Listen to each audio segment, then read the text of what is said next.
Tell me, piece yourself back together now. What's your vision?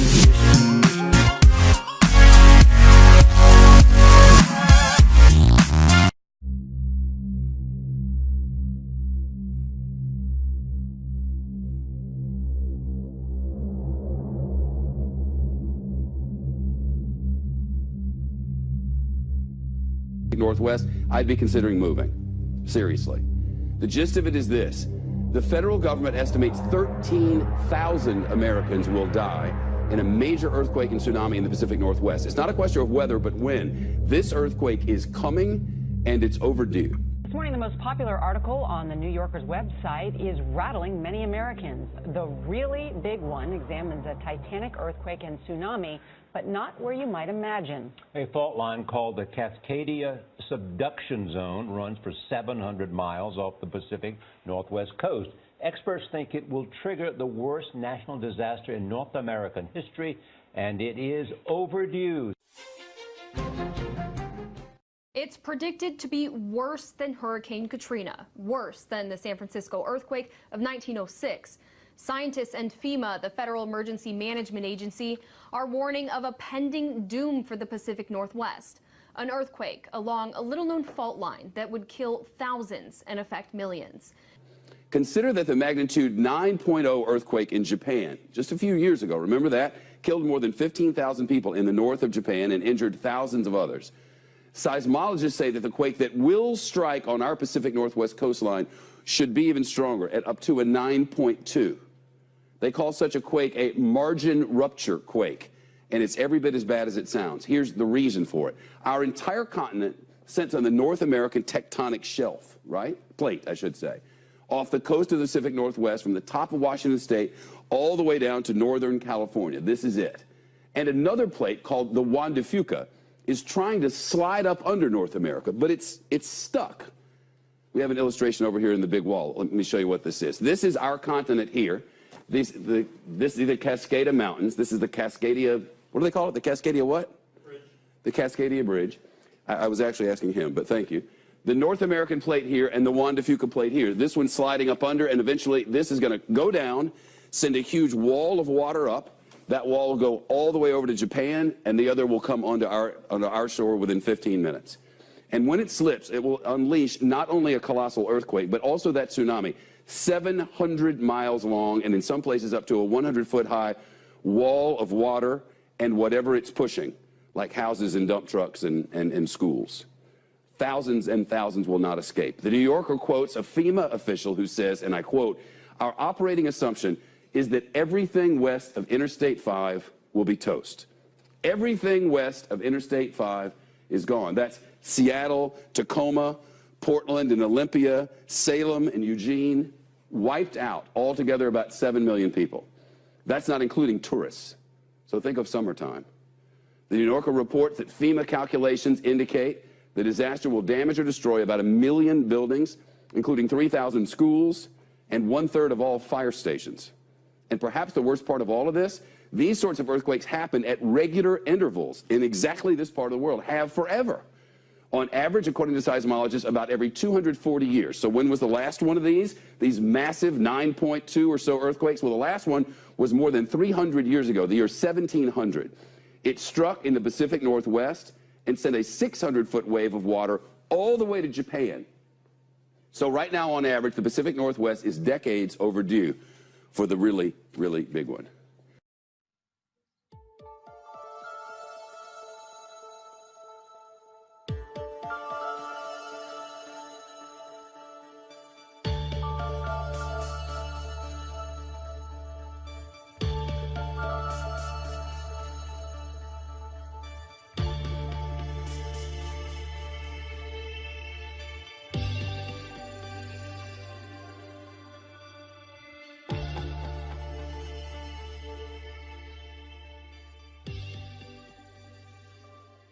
CBS News science and futures contributor Michio Kakuka is a physics professor at the City University of New York. Good morning.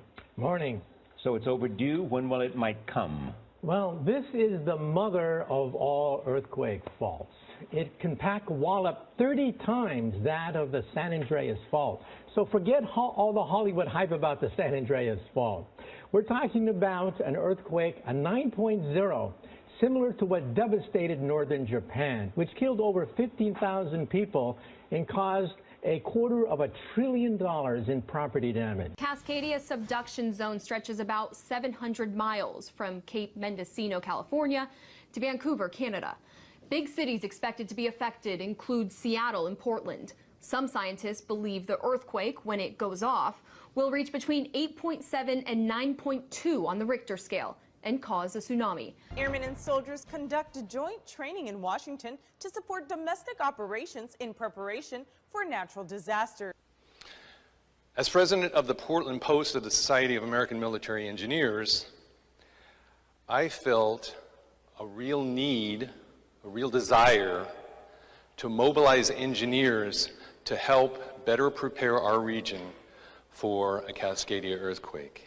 Army and Air Guard elements successfully operate in a joint mission environment. The only way to move supplies and support to stranded residents in need after such an event would be by air. It's really great to see the state move in a direction of supporting domestic operations at this level. It allows us to really be much more dynamic and respond to the state and to our community. The last big one was 315 years ago. We think the cycle time is roughly 240 years. Do the math. We are overdue in this calculation with another big one. We've known about the Cascadia subduction zone for quite a while. It's a serious risk. A big earthquake in the Pacific Northwest could be the worst disaster the country has faced historically. Every day, almost to the point where it would make your head spin. In order to slow down that pace, it's important to explain what's happening one event at a time. Similar to placing the pieces of a puzzle into one uniform picture that can be easily recognized and identified. One of the pieces of the puzzle that has stirred a great deal of attention has to do with the intensity of seismic and volcanic activity in the Northern Hemisphere, along the Cascadia subduction zone and the Aleutian Island chain in Alaska. Most recently, seismic alerts have centered around the Yellowstone supervolcano, where a swarm of earthquakes reached nearly 900 in just 2 weeks.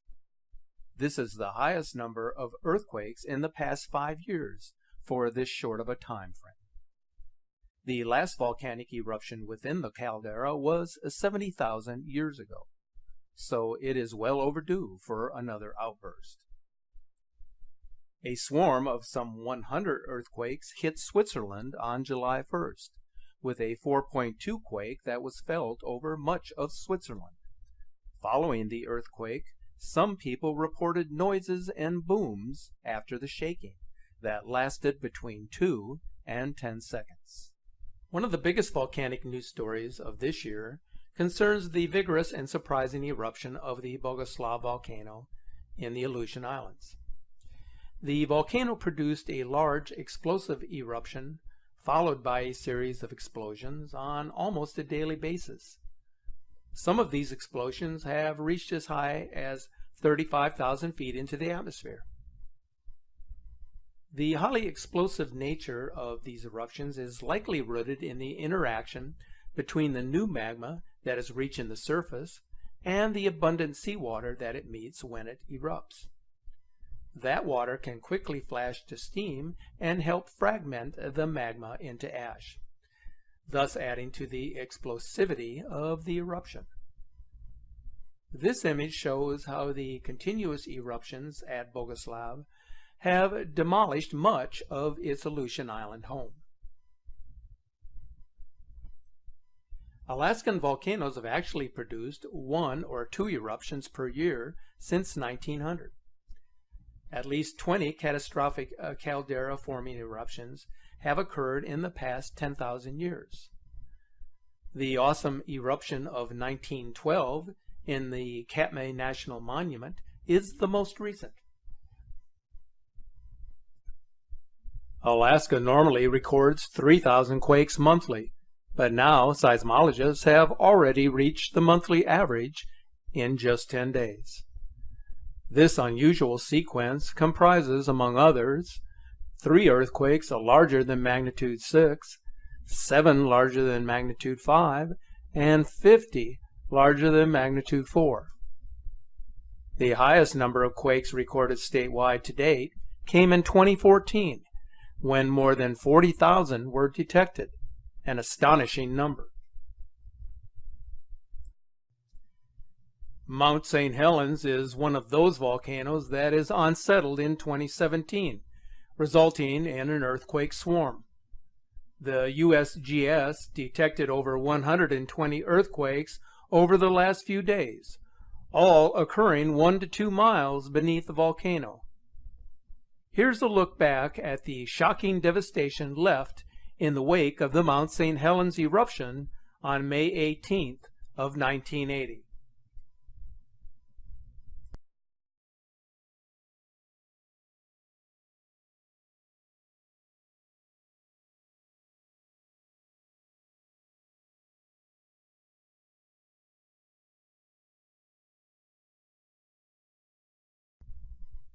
We often associate volcanic eruptions with the earthquakes that precede the eruption. But what do we know about megaquakes? The largest earthquake ever recorded by seismic instruments on this planet was a magnitude 9.5 earthquake in Chile on May 22nd of 1960. That earthquake occurred on a fault that is almost 1,000 miles long and 150 miles wide, dipping into the earth at a shallow angle. So we know that megaquakes have occurred in our past and are likely to happen again. In fact, earthquakes of various intensity are capable of striking any location at any time. But history shows they occur in the same general patterns over time, principally in 3 large zones of the Earth. One of those zones is referred to as the Circum-Pacific Seismic Belt, the world's greatest earthquake zone located along the rim of the Pacific Ocean, where 81% of the world's largest earthquakes occur. Another of those zones is referred to as the Alpide. It extends from Java to Sumatra, through the Himalayas, the Mediterranean, and then out into the Atlantic. This belt accounts for about 17% of the world's largest earthquakes, including some of the most destructive. The third prominent belt follows the submerged Mid-Atlantic Ridge. This would include the New Madrid fault line. The last significant earthquake to occur in this area was in 1811 and 1812, the most powerful earthquakes to hit the contiguous United States east of the Rocky Mountains in recorded history. In fact, the New Madrid earthquakes were so powerful that they were felt over nearly 1 million square miles.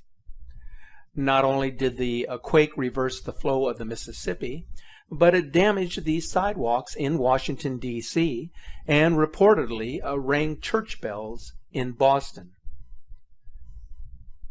The New Madrid is the least understood seismic zone in the United States. It has often been said that another major earthquake in this zone represents a towering threat for which the central United States is almost entirely unprepared. I'm sure you've heard of the expression that if an earth-shattering catastrophe were to occur, that California would eventually fall off into the ocean. Well, that saying is a bit exaggerated. But California is moving horizontally north towards Alaska in a type of sliding motion. The dividing point is the San Andreas Fault System, which extends from the Salton Sea in the south to Cape Mendocino in the north. This 800-mile-long fault is the boundary between the Pacific Plate and the North American Plate.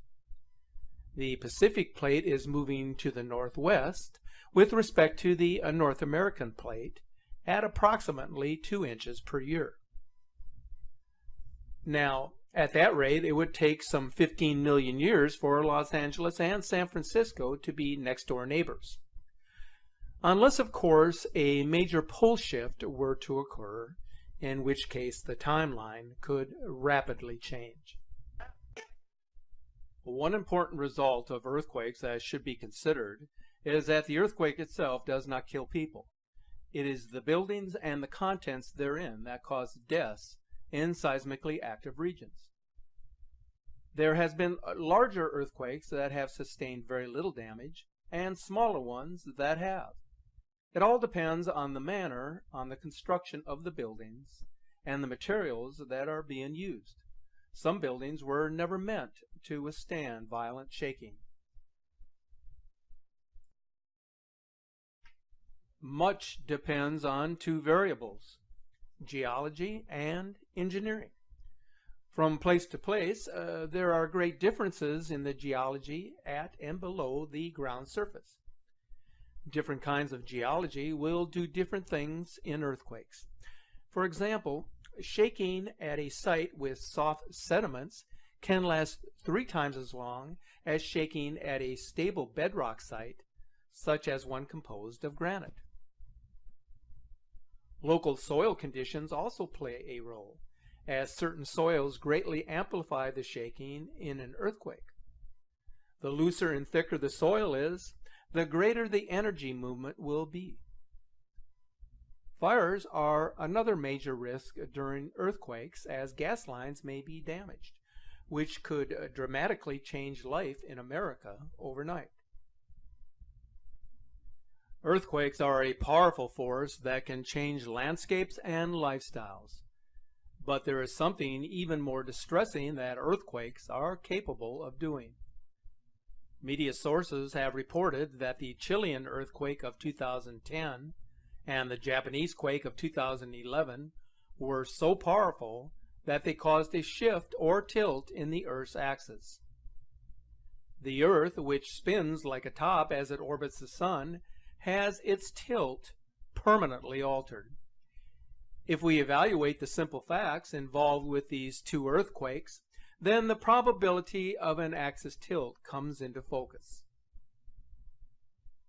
The earthquake that unleashed the devastating tsunami on March 11th of 2011 moved the entire main island of Japan by 8 feet. It also shifted the Earth on its axis by nearly 4 inches. Scientists who are familiar with the phenomena say that the axis being altered has led to the shortening of the day by 1.8 milliseconds. The law of physics implies that the axis of rotation doesn't change relative to other stars as a result of an earthquake.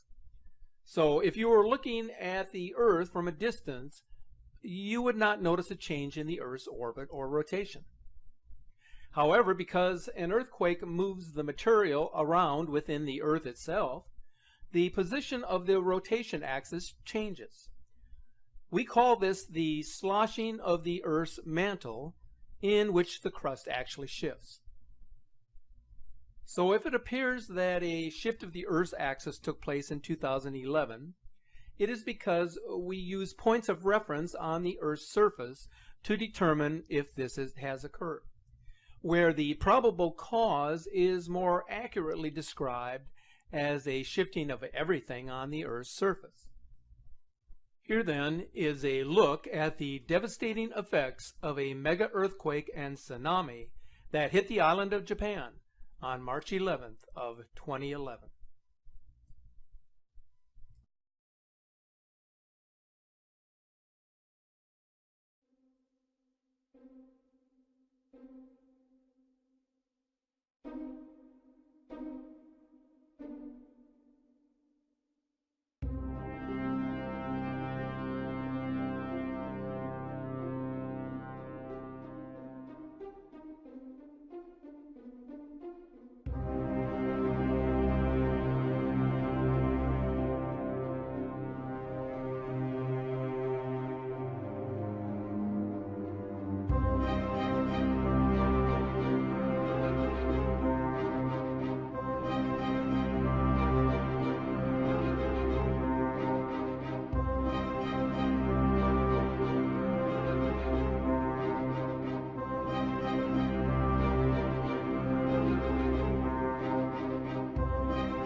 The events that alter the dynamics of our planet are a part of the puzzle that, when put into place, help contribute to the overall picture of a planet in turmoil.